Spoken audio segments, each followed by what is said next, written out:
আহকচোন আজি শিকোঁ আমি ব্লাউজৰ লটকন বনাবলৈ।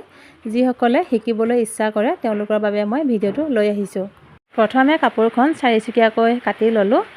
এতিয়া এই কোণটোৰ পৰা কাপোৰখন নি এই কোণটোত এনেকৈ লগাই দিছোঁ। মানে ৰুমালখন যেনেকৈ জপা হয় ঠিক তেনেধৰণে কাপোৰখন জাপি ল'লোঁ।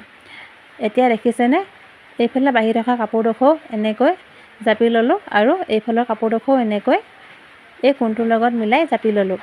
এতিয়া ৰছীডাল মাজৰ অংশত এনেকৈ দি লৈছোঁ আৰু পোনীয়াকৈ চিলাই দিছোঁ।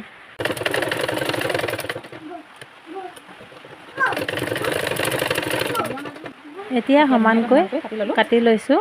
ফুলপাহ কিমান ডাঙৰকৈ বনায় সেইটো আপোনালোকৰ নিজৰ কথা। যদি সৰুকৈ বনাব বিচাৰে তেনেহ'লে কাপোৰখন সৰুকৈ কাটি ল'ব।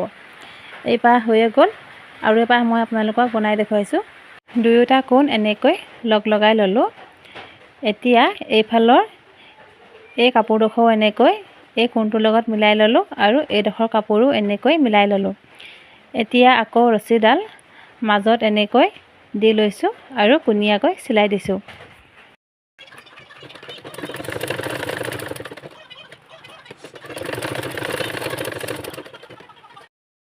দেখিবলৈ কেনেকুৱা লাগিছে বাৰু কমেণ্ট কৰি জনাবহো আপোনালোকে।